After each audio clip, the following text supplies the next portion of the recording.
chào tất cả em nha. Thì hôm nay thầy sẽ tiến hành giảng dạy cho các em ở bài số 3 của chương trình Yêu Công dân lớp 10, đó là sự vận động và phát triển của giáo vật chất. Thì do là bài 2 giảm tải nên chúng ta sang bài 3 luôn ha. Rồi, thì đó ở bài 3 này chúng ta sẽ tìm hiểu về sự vận động và phát triển của giáo vật chất. Đối với tiết 1 thì chúng ta chỉ tìm hiểu là thế giới vật chất luôn luôn vận động thôi, còn phát triển thì mình sẽ tìm hiểu tiết thứ 2. Rồi, đối với vận động, thế nào là vận động? Thì để biết được thế nào là vận động thì các em hãy nhìn một hình ảnh sau đây và các em cho biết là có phải là vận động hay không. Đây, hình ảnh một đứa bé đá banh, và em đây phải là vận động hay không? Chắc chắn khi nhìn vô một đứa bé đang đá banh này, ai cũng kết luận rằng đó là vận động, bởi vì cho rằng đó là gì? Sự cử động và chuyển động của cơ thể, rồi vận động và chơi thể thao. Nhưng cách nhìn nhận đó chỉ đúng mà đúng một phần mà thôi, và thường là chúng ta sẽ nhìn nhận sai về vận động. Chúng ta cho rằng vận động là sự thay đổi vị trí, sự chuyển dịch vị trí từ vị trí này sang vị trí khác, thì đó là vận động. Đó là sai. Theo quan điểm chủ nghĩa Lenin, vận động là khác. Để chứng minh được vận động là gì, đây các em nói là đây là sự vận động đúng không? Đậu em xem hình ảnh sau đây có vận động hay không. Đây một cái cây để trong nhà, đây một cái cây để trong nhà, không có gió, không có sự tác động gì hết. Thử hỏi các em cái cây này có vận động hay không? Nó đâu có sự chuyển động hay là chuyển đổi gì đâu, đâu có sự nhúc nhích gì đâu, mình cho rằng nó là vận động, đúng không? Và mình thường hiểu sai, hiểu không đúng về vận động. Các em cho rằng vận động là sự di chuyển từ vị trí này sang vị trí khác, đó là vận động, đó là sai. Mà vận động theo quan điểm chủ nghĩa Lenin, vận động là mọi sự biến đổi nói chung của sự vật và hiện tượng. Ví dụ cái cây này, dù là các em thấy nó không cử động nhưng mà nó vẫn có vận động. Vì sao? Muốn tồn tại thì cây này nó phải vận động, nó mạch gây mạch gỗ bên trong cái cây này nó luôn luôn vận động, nó hút nước, hút chất dinh dưỡng lên để nuôi cây, để nó tồn tại, thì lúc đó nó vận động. Cho nên là gì? Sự vật hiện tượng xung quanh chúng ta luôn luôn vận động như biến đổi. Và các em thấy cái cây này có phải là nó tồn tại như vậy mãi là không? Đến một giới hạn, một thời gian nào đó nó sẽ thay đổi. Cho nên vận động ở đây theo quan điểm chủ nghĩa Lenin hay triết học Lenin cho rằng vận động là mọi sự biến đổi nói chung của sự vật và hiện tượng trong giới tự nhiên và đời sống xã hội. Được chưa? Vận động là mọi sự biến đổi, từ quan trọng nghịch chân nè và tô đen nè. Vận động là mọi sự biến đổi nói chung của sự vật và hiện tượng trong giới tự nhiên và đời sống xã hội, chứ không phải vận động là sự thay đổi vị trí đơn giản. Nó cũng đúng nhưng mà nó đúng một phần mà thôi. Cho nên nhìn vào hình ảnh cái cây em sẽ thấy vận động là mọi sự biến đổi nói chung. Cái cây từ khi còn nhỏ đến khi lớn lên đến hình dạng như vậy, và muốn tồn tại thì những mạch gây mạch gỗ nó phải hút nước và cái chất dinh dưỡng lên để nuôi cây, để sinh sống, thì đó là nó biến đổi. Lá rụng thì nó sẽ biến đổi, được chưa? Cho nên vận động là mọi sự biến đổi nói chung của sự vật hiện tượng trong giới tự nhiên và đời sống xã hội. Đó, mình phải nhớ là gì? Vận động là mọi sự biến đổi được. Rồi lại lấy ví dụ nữa. Bây giờ các em thấy cơ thể của con người đi, các em thấy đây một đứa bé đang vận động này quá rõ ràng. Vậy khi mà mình ngủ, mình nằm yên nè, mình không cử động nè, vậy mình có vận động hay là không? Mình nằm yên, mình cử động, mình không cử động gì hết, mình không chuyển động, không nhúc nhích gì hết, vậy theo em cái này có vận động hay không? Khi ngủ có vận động hay không? Khi ngủ mình vẫn có vận động bình thường. Ví dụ bây giờ khi ngủ muốn tồn tại thì mình vẫn có vận động. Đó là gì? Quả tim mình đang đập, tim đập có vận động hay là không? Có, sao không? Tim đập hệ tuần hoàn máu đang hoạt động, hoặc là mình đang hít thở không khí, hít vô khí oxy, hệ khí CO2 gì đó cũng là vận động, sự trao đổi chất, mọi sự biến đổi nói chung mà. Cho nên vận động mọi sự biến đổi nói chung, đó là mình cũng đang vận động, được chưa? Rồi các em hãy cho biết là gì? Có sự vật hiện tượng nào mà xung quanh chúng ta nè mà không có sự vận động hay không? Đâu quan sát thử xem, trong cuộc sống xung quanh chúng ta có sự vật hiện tượng nào mà không vận động hay không? Các bạn cho rằng là có là gì? Cái bàn không có sự vận động, được chưa? Các bạn nói là cái bàn không vận động, sai. Cái bàn cũng có vận động. Vận động là gì? Nó vận động là do các cái hạt, cái phân tử cái hạt, cái phân tử bên trong cái bàn này nó luôn luôn vận động và nó biến đổi không ngừng thì nó mới liên kết lại tạo thành một cái bàn hoàn chỉnh. Và cái ca đặt trên bàn, ví dụ cái ca đặt trên bàn đi, bây giờ cái ca nhựa nè, các em thấy bây giờ cái ca này nó muốn tồn tại thì bắt buộc nó phải vận động. Vận động bằng cách nào? Các cái hạt, các cái phân tử bên trong cái ca này, ca nhựa này, nó luôn luôn liên kết với nhau và vận động biến đổi không ngừng để liên kết với nhau, chắc chắn mới tạo nên cái ca này thì nó mới tồn tại. Còn nếu như cái hạt, cái phân tử đó nó không liên kết lại với nhau thì đâu thể nào mà nó tạo nên cái ca, cái hình dáng cái ca, vậy cái ca đâu thể nào tồn tại. Cho nên muốn tồn tại thì sự vật phải bắt buộc nó phải vận động, được chưa? Xung quanh chúng ta, sự vật hiện tượng xung quanh chúng ta, sự vật hiện tượng nào cũng vận động hết, chứ không có sự vật hiện tượng nào mà là đứng yên cả. Chỉ có hai dạng vận động là gì? Vận động mình nhìn thấy được và vận động mình không thể nhìn thấy được. Ví dụ cái bàn và cái ca này nó đang vận động nhưng mà mình không thể nhìn thấy được. Mà vận động cái gì? Vận động bằng cái hạt, cái phân tử bên trong nữa, được chưa? Mình không thể nào nhìn thấy được. Còn vận động về một cái đứa bé đang chơi đá banh thì đó là vận động quá rõ ràng đó, mình đã thấy, thì đó là vận động mà mình thấy được. Còn vận động mình không nhìn thấy được, đây là cái bàn và cái ca. Lấy ví dụ hay cái người đang ngủ nên cũng không có sự chuyển động gì hết, mình không thấy, nhưng mà hợp chất ga muốn tồn tại thì con người phải vận động. Đó là gì? Tim, hệ tuần hoàn phải đập, tim phải đập liên tục. Và gì? Hít thở không khí, hít vô cái oxy, thải cái khí CO2, đó là sự trao đổi chất luôn luôn vận động và biến đổi không ngừng thì con người mới tồn tại và phát triển, được chưa? Cho nên là gì? Dù là mình không thấy chuyển động nhưng hợp chất ga nó có vận động, có sự chuyển động bên trong hoạt tính bên trong của sự vật hiện tượng. Và bản thân sự vật hiện tượng nào cũng như vậy, cũng luôn luôn có sự vận động. Cho nên hoặc là cái khúc gỗ cũng vậy, để muốn tồn tại thì những cái phân tử, những cái hạt bên trong của cái khúc gỗ này nó phải liên kết lại với nhau chặt chắn, và nó là tạo nên một cái khúc gỗ nó mới tồn tại. Còn những cái hạt, những phân tử đó nó không chuyển động, nó không liên kết lại với nhau thì chắc chắn không thể nào tạo thành nên khúc gỗ này được, và khúc gỗ này không thể nào tồn tại. Cho nên ở đây là gì? Vận động là phương thức tồn tại của sự vật hiện tượng, đó là phương thức chung của sự vật hiện tượng. Muốn tồn tại thì sự vật hiện tượng phải vận động, giống như con người chúng ta muốn tồn tại bắt buộc phải vận động. Và đó cũng là nội dung của phần B nhỏ của phần 1 này. Sang phần B ha. Rồi, vận động là phương thức tồn tại của thế giới vật chất. Rồi, vật chất muốn tồn tại bắt buộc phải vận động.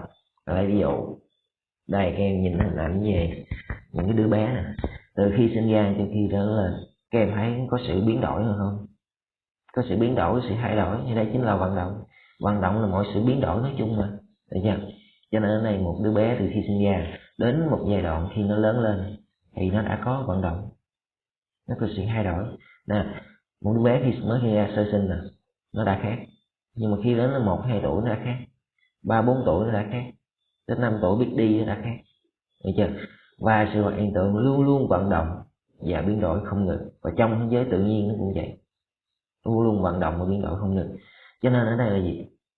Vận động là thuộc tính vốn có, là phương thức tồn tại của sự vật hiện tượng. Sự vật hiện tượng nào trong tự nhiên cũng luôn luôn vận động và biến đổi không ngừng, không có sự vật nào mà đứng yên cả. Và thông qua vận động nó sẽ biểu hiện nên cái đặc tính của sự vật hiện tượng đó, được chưa?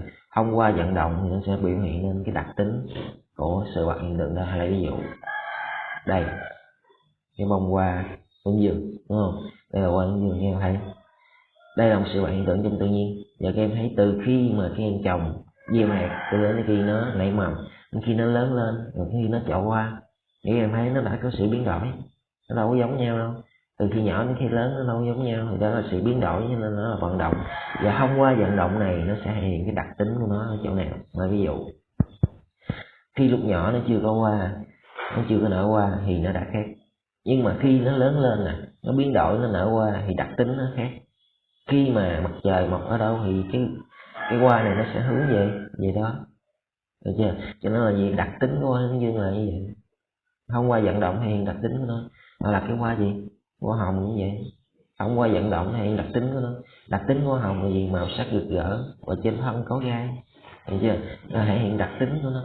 Và con người áp dụng vào nên nhìn nhận đánh giá một con người cũng vậy. Đó là gì? trong một không gian, một thời gian nhất định thì con người là khác. Ví dụ như đứa bé sơ sinh, đặc tính của nó là khác, nó là hiền hậu và nhìn rất là dễ thương, được chưa?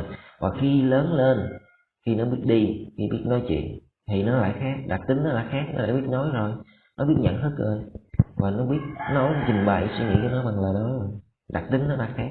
Và khi nó lớn lên nữa, đến cái độ tuổi đó là trung niên đi, nó có gia đình, có con, thì lúc đó nó biết suy nghĩ chín chắn, biết lo cho tương lai nhiều hơn, đặc tính nó lại khác. Và khi đến độ tuổi đó là già đi thì suy nghĩ lúc đó lại càng khác, lo lắng nhiều hơn, có thể là khó khăn hơn một chút đó. Cho nên là gì, mỗi một giai đoạn khác nhau thể hiện đặc tính khác nhau, và sự hiện tượng vận động để tồn tại, và thông qua vận động nó sẽ hiện cái đặc tính của nó là như vậy, được chưa? Cho nên người ta mới kết luận gì, vận động là thuộc tính vốn có, là phương thức tồn tại của sự vật hiện tượng. Muốn tồn tại thì bắt buộc nó phải vận động. Hoặc là lấy ví dụ nữa, cái viên kim cương nè, cái viên kim cương này muốn tồn tại thì bắt buộc viên kim cương này phải vận động. Vận động như thế nào? Ví dụ bên trong bản thân sự vật hiện tượng, đó là bên trong bản thân viên kim cương này phải có sự liên kết giữa cái hạt, cái phân tử bên trong cái viên kim cương này thì nó mới tồn tại. Và cái hạt, cái phân tử nó luôn luôn chuyển động không ngừng và có mối liên hệ với nhau và gắn kết với nhau chặt chẽ thì mới tạo nên cái viên kim cương chắc chắn. Và nó có thể hiện đặc tính của nó là gì? Là giá trị, nó có giá trị cao, nó đẹp, làm đồ trang sức, đó là đặc tính của nó, được chưa? Vận động là thuộc tính vốn có, là phương thức tồn tại của sự vật hiện tượng. Muốn tồn tại, sự vật hiện tượng phải vận động, và thông qua vận động nó biểu hiện cái đặc tính của nó, được chưa? Viên kim cương thì có đặc tính riêng, hoa hồng thì có đặc tính riêng, hoa hướng dương thì có đặc tính riêng, con người lại có đặc tính riêng theo từng giai đoạn, được chưa? Cho nên đây là gì, sự vật hiện tượng hoặc là vật chất luôn luôn vận động để tồn tại và phát triển. Các em chỉ cần nhớ là như vậy. Hoặc là gì, các em có nghe em câu nói là gì, vật chất không tự sinh ra cũng không tự mất đi, mà chỉ chuyển từ dạng này sang dạng khác. Để chứng minh cho điều đó, hãy ví dụ này, đây là một cái khu rừng, đúng không? Khu rừng cây, mà các em biết là thực vật thì sẽ có độ tuổi nhất định, đến một thời gian nhất định nó sẽ bị chết, tự động nó sẽ chết đi, tại vì nó có tuổi thọ hết chứ không phải là không. Và đến một thời gian nhất định chết đi. Các em biết là mỏ than ở Quảng Ninh, người ta được chứng minh được, khoa học đã chứng minh được là gì, lúc trước ở đó là một cái khu rừng cây, và do là bị thay đổi tự nhiên, nó bị chôn vùi dưới lòng đất, đến một thời gian nhất định nó sẽ trở thành than. Bây giờ nên có mỏ than Quảng Ninh là bây giờ than, và khi than mình đốt, mình sưởi ấm hoặc là mình nấu nướng gì đó, thì đến một giới hạn nào đó thì nó sẽ tạo thành tro bụi, và tro bụi đến một giới hạn nào đó nó hòa trong không khí, nó sẽ tạo thành khói bụi. Thì khói bụi tạo ra các chất khác nhau, những cái hạt bụi hoặc là những cái chất là CO2, nitơ, hoặc là tạo ra các hợp chất khác nhau trong không khí. Cho nên các em thấy là gì, vật chất luôn luôn vận động và biến đổi không ngừng, không do ai tạo ra, nó cũng không tự mất đi, mà nó chỉ chuyển từ dạng này sang dạng khác, từ rừng cây sang than, và than nó chuyển sang khói bụi, chuyển sang là bụi nè, và bụi chuyển sang là khói bụi trong không khí, được chưa? Cho nên sự vật hiện tượng luôn luôn vận động và biến đổi không ngừng. Rồi, cho nên là sự vật hiện tượng luôn luôn vận động và biến đổi không ngừng, nó không thể nào đứng yên cả. Vật chất không tự sinh ra nè, nó cũng không tự mất đi, mà nó chuyển từ dạng này sang dạng khác, từ rừng cây sang than, than sang bụi, bụi sang khói bụi trong không khí, và trong không khí này nó lại tạo ra những hợp chất khác nhau. Lúc đó khoa học sẽ chứng minh, được chưa? Cho nên là gì, vật chất không thể nào đứng yên được, mà nó muốn tồn tại bắt buộc nó phải vận động. Điều đó là chứng minh cho là gì, thế giới này không do ai tạo ra, cũng không tự mất đi, mà nó chỉ chuyển từ dạng này sang dạng khác. Đó, khoa học đã chứng minh, và triết học Mác Lênin theo chủ nghĩa duy vật biện chứng đã chứng minh được điều đó. Cho nên ở đây các em phải thắc mắc là gì, trái đất này do ai tạo ra? Trái đất này do là sự vận động và phát triển không ngừng của thế giới vật chất thì nó tạo ra thôi, thì đến một giai đoạn nào đó nó sẽ thay đổi, đúng chưa? Cho nên là gì, ngày nay các nhà khoa học lại phát minh ra nhiều hành tinh mới, phát minh ra những đặc tính và thuộc tính mới của những hành tinh sao Hỏa, là sao Mộc, sao Thủy, sao Thổ gì đó, đúng chưa? Cho nên là gì, sự vật hiện tượng luôn luôn vận động biến đổi không ngừng. Và trái đất chúng ta muốn tồn tại thì phải xoay xung quanh mặt trời, đó là vận động. Giờ vận động là thuộc tính vốn có ai làm cho nó quay được không? Không. Và vận động là thuộc tính vốn có, là phương thức tồn tại của sự hiện tượng, được chưa? Đó là điều đó khoa học đã chứng minh được rồi. vật chất không tự sinh ra cũng không tự mất đi, mà chỉ chuyển từ dạng này sang dạng khác, được chưa? Đó là cái câu nói là gì? Sinh lão bệnh tử. Rồi nói về con người chúng ta sinh lão bệnh tử, sinh ra là đến già phải bệnh rồi sẽ chết đi, được chưa? Đó là quá trình sinh sống của con người, sinh lão bệnh tử, đó là khoa học chứng minh điều đó, không thể nào sai được. Không ai sống tồn tại mãi mãi được, mà nó phải luôn luôn vận động và biến động, được chưa? Sinh lão bệnh tử, rồi chết rồi con người sẽ đi về đâu? Nhớ con người là một dạng vật chất, được chưa? Sinh lão bệnh tử, khi chết rồi thì cơ thể con người bị phân hủy. Có thể là mình bị chôn cất dưới lòng đất thì mình sẽ bị phân hủy thành các chất hữu cơ bên trong lòng đất, được chưa? Còn nếu như mình bị thiêu đốt đi thì mình sẽ trở thành tro bụi, và tro bụi sẽ trở thành những cái hạt bên trong không khí. Nếu mình gãi ra nó sẽ thành cái hạt bên trong không khí, tạo ra các hợp chất khác nhau, phosphor ở trong xương người, ví dụ là như vậy, được chưa? Cho nên là con người chúng ta cũng là một dạng vật chất, sinh lão bệnh tử cũng là một quá trình vận động của sự vật hiện tượng, nó không thể nào tồn tại mãi mãi được, muốn tồn tại nó phải vận động, vẫn chuyển động biến đổi không ngừng, được chưa? Đó là cái thuộc tính vốn có của sự vật hiện tượng của giới vật chất. Rồi thì áp dụng điều đó chúng ta có thể nhìn nhận và đánh giá một con người cũng vậy, được chưa? Trong không gian và thời gian, nhớ nhìn nhận và đánh giá về sự hiện tượng phải đặt chúng trong một không gian và thời gian nhất định, được chưa? Đây, ví dụ là không gian, trong không gian nó là khu rừng, và thời gian này thì nó là một cái khu rừng cây, nhưng mà trong không gian trong lòng đất hoặc là trong thời gian khoảng 200-300 năm thì nó lại trở thành than. Thì trong không gian là trong lò đốt, và trong thời gian là khoảng 1 tiếng đồng hồ thì nó lại trở thành tro bụi, và tro bụi trong không gian là trong không khí, và thời gian nó khoảng là bao nhiêu năm đó thì nó lại trở thành các hợp chất khác, cái dạng khác trong không khí. Cho nên là gì? Vật chất luôn luôn vận động biến đổi không ngừng, không có vật chất nào mà đứng yên cả, kể cả con người chúng ta cũng vậy, hiểu chưa? Và khi nhìn nhận và đánh giá một sự vật hiện tượng nào đó phải biết đặt chúng trong một không gian và thời gian nhất định. Ví dụ như con người chúng ta nhìn nhận và đánh giá con người như vậy, không thể nào mà nhìn nhận một cách cô lập phiến diện, nhìn nhận nó chỉ đứng yên, nó không vận động là sai. Ví dụ trong không gian lớp học, bây giờ ví dụ như đánh giá một bạn học sinh trong không gian lớp học và trong thời gian học tập ở trường, thì đó là không gian và thời gian ở trường, thì bạn học sinh này trong mối quan hệ là thầy và trò, nhưng mà trong không gian ở gia đình và thời gian là ở gia đình thì cái mối quan hệ là khác. Cái bạn này không còn là mối quan hệ thầy trò nữa, mà mối quan hệ là gì? Cha mẹ con, ông bà cháu, anh chị em. Và trong không gian trong xã hội và thời gian trong xã hội thì bạn này lại có mối quan hệ khác, và thể hiện đặc tính của bạn đó là khác, được chưa? Trong không gian ở lớp học thì các bạn là xưng hô là thầy, cô, em, nhưng mà khi về nhà là mối quan hệ là khác, cho nên là cách xưng hô là khác, đặc tính đã thay đổi, được chưa? Cũng như là sợ cha mẹ, sợ phụ huynh. Rồi đến khi đến trường thì khi mà giao tiếp với bạn bè, thầy cô thì mà thoải mái hơn, vui vẻ hơn, thể hiện đặc tính nó khác. Cho nên là gì? Đặt sự vật hiện tượng trong một không gian và thời gian nhất định để xem xét thì mới nhìn nhận đánh giá đúng, được chưa? Chứ không nên nhìn nhận sự vật hiện tượng trong trạng thái đứng yên là sai.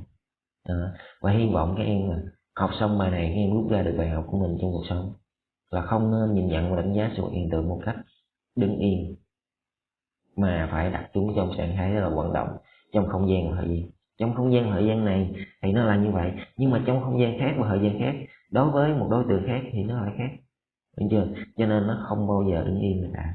Cho nên đó là người ta mới nói là nhìn nhận và đánh giá con người rất là khó, là như vậy. Bởi vì sự hiện tượng luôn luôn vận động và biến đổi, mình phải hiểu được nó thì mình mới đánh giá đúng, được chưa? Thì đó là nội dung của phần 1 nhỏ. Giới vật chất luôn luôn vận động, và vận động là phương thức tồn tại của giới vật chất. Thì vận động ở đây nó có chia ra là nhiều hình thức khác nhau, ở đây có 5 hình thức vận động. Thì vận động thứ nhất đó là vận động cơ học. Thì vận động cơ học các em chưa hiểu là gì? Là sự thay đổi vị trí của các vật thể trong không gian. Ví dụ như là anh đi từ nhà đến trường, nó sẽ thay đổi vị trí, đó là vận động cơ học. Hoặc là sự di chuyển của những chiếc xe trên đường thì đó cũng là vận động cơ học. Hoặc là thứ hai đó là vận động vật lý. Vận động vật lý là gì? Vận động vật lý là vận động sự thay đổi dịch chuyển của các hạt, các phân tử bên trong vật thể, được chưa? Như là electron, hạt nhân, quỹ đạo electron là vận động chuyển động không ngừng, thì đó là vận động vật lý. Và vận động vật lý thường là mình sẽ không thể nhìn bằng mắt thường được, được chưa? Là vận động vật lý. Hoặc là vận động hóa học. Vận động hóa học là gì? Vận động hóa học là vận động sự chuyển hóa của các cái chất, sự tổng hợp và chuyển hóa của các chất. Ví dụ là các phương trình phản ứng hóa học nữa, để sản xuất ra đường, rượu bia, hoặc là hydro tác dụng của oxy cho ra nước. Bây giờ đó là vận động hóa học. Rồi vận động sinh học. Và thứ tư là vận động sinh học. Vận động sinh học là gì? Liên quan đến con người chúng ta nè. Hít thở, hít vô cái oxy thải ra khi carbonic, ăn thức ăn thì thải ra thì chất thải, và uống nước vô thì thải ra nước tiểu. Được chưa? Đó là sự trao đổi giữa cơ thể với môi trường, sự trao đổi chất giữa cơ thể với môi trường, đó là vận động sinh học. Được chưa? Và cuối cùng đó là vận động xã hội. Vận động xã hội là gì? Là sự phát triển của các giai đoạn xã hội khác nhau. Ví dụ là cộng sản nguyên thủy là đầu tiên nè, tới chiếm hữu nô lệ, tới phong kiến, rồi tới tư bản chủ nghĩa, tới xã hội chủ nghĩa. Và vượt qua giai đoạn xã hội chủ nghĩa sẽ đến một xã hội khác, và lúc đó thời gian sẽ chứng minh điều đó. Cho nên là gì các em thấy xã hội luôn luôn vận động phát triển không ngừng, không có xã hội nào mà tồn tại mãi mãi được. Đến một giới hạn, một giai đoạn nào đó nó sẽ thay đổi. Được chưa? Đó là thế giới vật chất, đó là vận động xã hội. Và các em nhớ 5 hình thức vận động này, vận động xã hội là vận động cao nhất. Bởi vì sao? Vận động xã hội chỉ có ở loài người, loài vật hoặc là thực vật và các sự vật khác không có vận động xã hội, mà vận động xã hội chỉ có con người mà thôi. Em nhớ điều đó. Và vận động xã hội là hình thức vận động cao nhất và phát triển nhất. Được chưa? Rồi các em nhớ 5 hình thức vận động như thế. Rồi sau đây em làm một số câu hỏi trắc nghiệm ha. Ở đây nó có 3 câu hỏi trắc nghiệm để củng cố lại bài. Ok. Câu 1. Theo quan điểm của triết học duy vật biện chứng, vận động là sự biến đổi nói chung của các sự vật hiện tượng ở trong đâu? Nhớ hồi nãy trong khái niệm là ở trong giới tự nhiên và đời sống xã hội. Bây giờ đáp án là câu C. Vận động là mọi sự biến đổi. Nhớ điều đó. Vận động là mọi sự biến đổi nói chung của sự vật hiện tượng trong giới tự nhiên và đời sống xã hội. Đó là câu 2. Thuộc tính chung nhất của vận động là gì? Câu này dễ là thuộc tính chung nhất của vận động. Nhớ vận động là sự thay đổi vị trí. Là sai. Một người phải nhớ là gì? Vận động là sự biến đổi nói chung là đúng. Nhưng mình thường sai chỗ này. Sự thay đổi vị trí là nói vận động là sai. Vận động là mọi sự biến đổi nói chung. Đáp án đây là câu A. Được chưa? Câu số 3. Trong giới tự nhiên và đời sống xã hội, nói đến vận động là nói đến yếu tố nào dưới đây của các sự vật hiện tượng? Nhớ, nói đến vận động là nói đến sự biến đổi. Câu C. Được chưa? Đó là nội dung của bài học, và hãy củng cố lại cái khái niệm về vận động cho các em. Thì hy vọng là qua bài học này các em rút ra được cái bài học của mình trong cuộc sống, bằng cách đó là nhìn nhận và đánh giá một sự vật hiện tượng, phải nhìn nhận chúng trong sự vận động và biến đổi không ngừng. Và các em cần nhớ là gì? Con người chúng ta nhìn nhận và đánh giá đúng được một con người rất là khó, chứ không phải là dễ. Cho nên là nhìn nhận phải nhìn nhận một cách toàn diện, biết đặt chúng trong mối quan hệ, mà đặt chúng trong không gian và thời gian. Bởi vì trong không gian này thì nó là như vậy, và trong không gian khác, thời gian khác thì nó lại khác. Ví dụ này, một bạn nào đó mối quan hệ đối với mình là bạn bè thì là khác, nhưng mà đối với mối quan hệ với anh chị của bạn đó là khác. Cho nên sự vật hiện tượng luôn luôn biến động, chứ không thể nào mà tồn tại mãi mãi. Và nhìn nhận con người cũng vậy. Hy vọng là các em áp dụng điều này được trong thực tế cuộc sống. Sự vật luôn luôn biến đổi, để các em có cái nhìn đúng và có nhận thức đúng, để trở thành người tốt, một công dân tốt trong xã hội. Thì đó là bài nội dung của tiết học ngày hôm nay. Mình hy vọng là bài học đó sẽ áp dụng đối với các em. Và nội dung của tiết học của thầy này là hết. Thì cảm ơn các em đã lắng nghe nội dung bài giảng của thầy. Và nếu như thấy video bài giảng hay và ý nghĩa thì các em hãy để lại một like, comment cũng như là bấm đăng ký kênh để ủng hộ thầy, cũng như để theo dõi những video tiếp theo, những bài học tiếp theo của thầy. Rồi, xin chào các em, hẹn gặp lại các em ở bài học tiếp theo.